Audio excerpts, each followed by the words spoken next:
আমি একটা মেয়ে হয়ে বলতেছি, ছেলেরা আসলেই অনেক বেশি ভালোবাসে।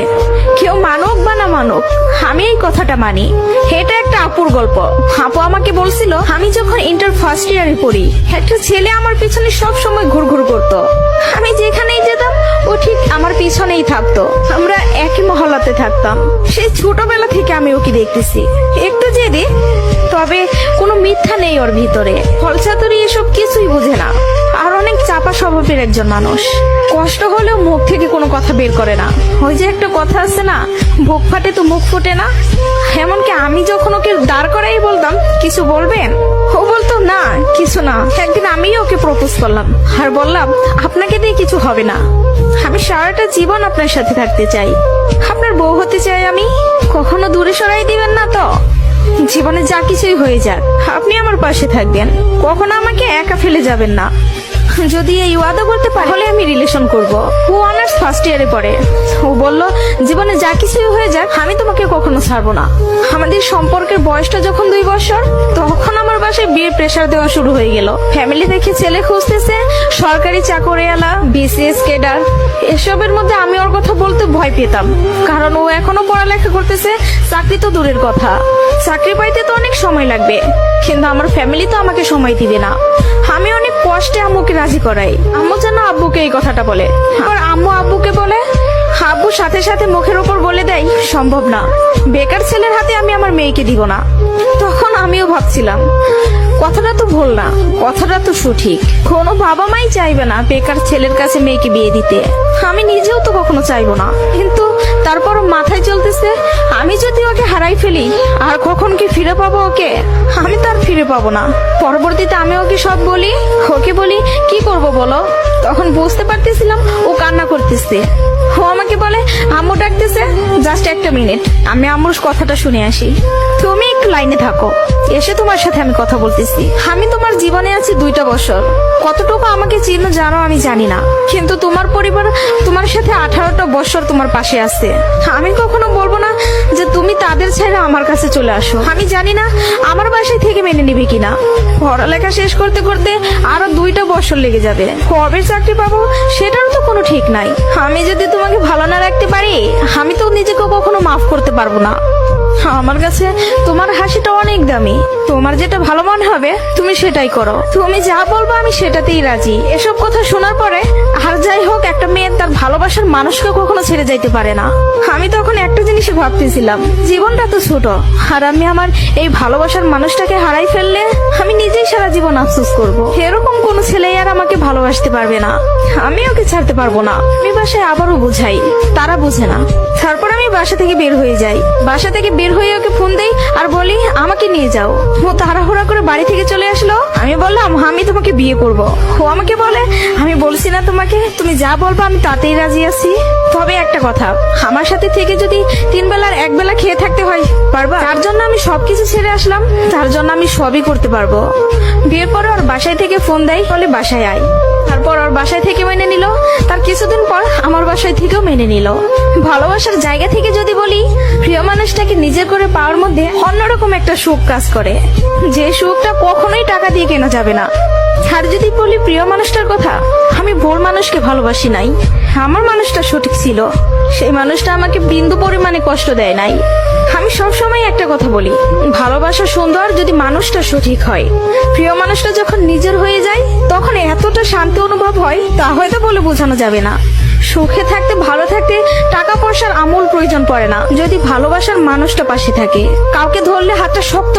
ডিয়ার বেস্ট ফ্রেন্ড, জীবনে চলেছি বহু মানুষের সাথে, বন্ধু পেয়েছি অনেক, কিন্তু তোর মতো বন্ধু পাওয়া হয়তো জীবনে দ্বিতীয়বার সম্ভব নয়। তাই তো তোকে পেয়ে নিজেকে ধন্য মনে হয়।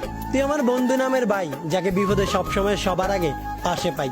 তুই আমার রক্তের কেউ না হলেও তুই আমার রক্তের মতোই আপন, কারণ তুই কখনোই আমাকে ছেড়ে যাস না, যতই করি তোকে জ্বালাতন। নিজের পরিবারের পর যেই মানুষটার কাছে সবচাইতে বেশি ভরসা পাই, সেই মানুষটা আর কেউ নয়, শুধুই তুই। অন্ধকারে যখন নিজের ছায়াটাও ছেড়ে চলে যায়, তখনই হাত বাড়ালেই তোকে পাশে পাই। আমার সুখের সময় তুই থাকিস বা না থাকিস, আমার দুঃখের সময় ঠিকই সবার আগে তুই পাশে দাঁড়াস। আমার কোনো ভুল হলে অনেকেই আমাকে ছেড়ে যায়, কিন্তু তুই সেই মানুষটা যে আমি হাজারো ভুল করার পরেও আমাকে ছেড়ে না গিয়ে আমার ভুলটা শুধরে দিস আর আমাকে আগলে রাখিস। তুই আমার জীবনের ডায়েরি, যার সাথে আমি আমার সুখ দুঃখ সবকিছু শেয়ার করতে পারি। তুই আমার এক অন্যরকম শক্তি, যে পাশে থাকলে আমি করি না কোনো ভয়। যত বাধাই আসুক না কেন, আমি করতে পারি সব জয়। তোকে ভালোবাসি অনেক, করি সবসময় হারানোর ভয়, কারণ তোর মতো বেস্ট ফ্রেন্ড পাওয়া হয়তো আর কখনো সম্ভব নয়। তাই তোকে শুধু এটুকুই বলতে চাই, তুই সবসময় মন জুড়ে আছিস। কাছে কিংবা দূরে যেখানেই থাকিস, আমাদের বন্ধুত্বটা সবসময় বাঁচিয়ে রাখিস।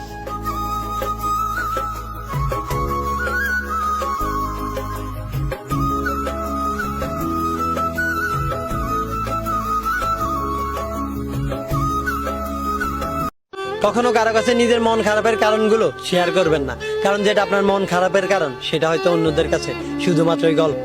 কখনোই নিজের দুর্বলতা প্রকাশ করা উচিত নয়, কারণ এই শহরে কি আপনাকে সফল হতে সাহায্য তো করবেই না, উল্টা আপনার দুর্বলতা নিয়ে হাসি তামাশা করতে দ্বিধাবোধ করবে না।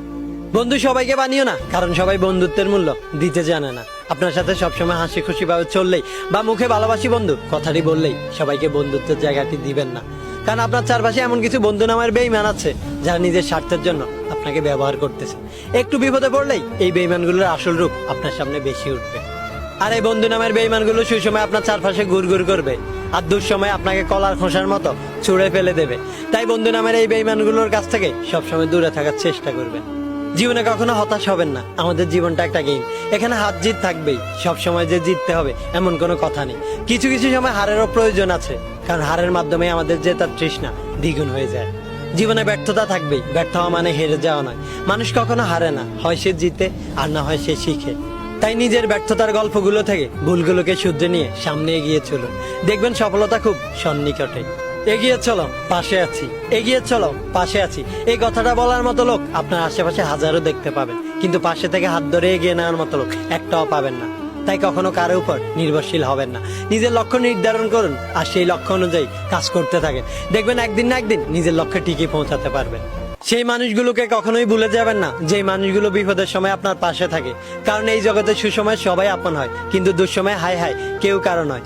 দেখবেন পায়ের তলার মাটি শক্ত থাকলে কাঁধে হাত রাখার মতো লোকের অভাব নেই, কিন্তু পায়ের তলার মাটি নরম থাকলে শক্ত করে দেওয়ার মতো কেউ নেই। তাই যে মানুষগুলো বিপদের সময় আপনার পাশে থাকে, এই মানুষগুলোই প্রকৃত আপনজন হয়। এই মানুষগুলোকে কখনোই ভুলে যাবেন না। জীবনে যদি ভালো থাকতে চান, তাহলে একাকিত্বকে আপন করে নিন, কারণ নির্মম হলো এটাই সত্যি যে আমাদের যত আপন মানুষই থাকুক না কেন, দিন শেষে একরাশে একাকিত্ব আমাদেরকে গ্রাস করে ফেলে। দিন শেষে আমরা অনেকটা একা হয়ে যাই। তাই একাকিত্বকে আপন করে নিন, দেখবেন অনেক ভালো থাকবেন।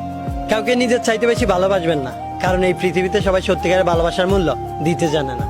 কাউকে আপন ভেবে নিজের চাইতে বেশি বিশ্বাস করবেন না, কারণ বিশ্বাসঘাতকগুলো সবসময় আপনই হয়। কাউকে নিজের চাইতে বেশি ভালোবাসার আগে হাজারবার ভেবে দেখবেন, কারণ এই পৃথিবীতে কেউ আপনার ভালোবাসার মূল্য দেবে না। কেউ আপনাকে আপনার মতো করে বোঝার চেষ্টা করবে না, সবাই আপনার আবেগ আর ভালোবাসা নিয়ে খেলবে। তাই সবার আগে নিজেকে ভালোবাসতে শিখুন, দেখবেন আপনি অনেক সুখে থাকবেন। আত্মহত্যা কোনো সমাধান নয়, যে আত্মহত্যা করে সে কাপুরুষ হয়। জীবন সৃষ্টিকর্তা দেওয়া সবচাইতে সেরা গিফট। কার জন্য নিজের জীবন দিয়ে দেওয়া মানুষগুলো বড্ড বোকা হয়, কারণ জীবনের প্রতিটি ক্ষেত্রে আমাদেরকে মায়ায় জড়াতে হয়, আর সেই মায়া থেকে আমাদের একটা মোহের সৃষ্টি হয়। আর যে এই মায়ার মোহ থেকে নিজেকে বের করে এনে সামনে এগিয়ে যেতে পারে, একমাত্র সে জীবনে জয়ী হতে পারে।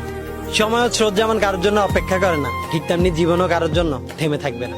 তাই কারোর জন্য নিজের জীবন দিয়ে দেওয়ার চাইতে জীবনটাকে হেসে খেলে কাটিয়ে দেওয়া উচিত। তাই আমাদের উচিত আত্মহত্যাকে না বলা। কান্না করা যাবে না, কারণ কান্না ছেলেদেরকে মানায় না। ঠিক বুঝ হওয়ার পর থেকে ছেলেদেরকে এই একটা কথাই ভালোভাবে শিখিয়ে দেওয়া হয়, আর এই কথাটা শিখিয়ে দেওয়া সমাজটা এবং সমাজের মানুষগুলো ভুলেই যায় যে ছেলেদেরও একটা মন আছে, তাদেরও মন খারাপ হয়। যেই সমাজ ছেলেদেরকে কান্না লুকিয়ে পাথর হতে শেখায়, সেই সমাজটাই ছেলেদের মধ্যে কোমলতা খুঁজে বেড়ায়। আর একটু এদিক সেদিক হলেই ছেলেদেরকে রাগী, বদমেজাজি আর পাষাণ উপাধি দিয়ে দেয়। সত্যিই কি ছেলেরা পাষাণ, নাকি তাদের পাষাণ বানানো হয়? সত্যি বলতে ছেলেরা পাষাণ নয়, কষ্ট তাদেরও হয়। হয়তো সমাজের ভয়ে কান্নাটা নিজের মধ্যে লুকায়িত রয়, কিন্তু বুকের ভেতর অসম্ভব রক্তক্ষরণ হয়। ছেলেদেরকে বোঝা এত সহজ নয়। মনের মধ্যে হাজারো কষ্ট থাকলেও সবার সাথে হাসি মুখে চলতে হয়। মাঝে মাঝে মনে হয় ছেলে হয়ে জন্ম নেওয়াটাই সবচাইতে বড় পাপ, কারণ সমাজ তো দূরে থাক, ইনকাম করতে না পারলে ছেলেটা পরিবারের কাছেই হয়ে যায় বাড়তি একটা চাপ।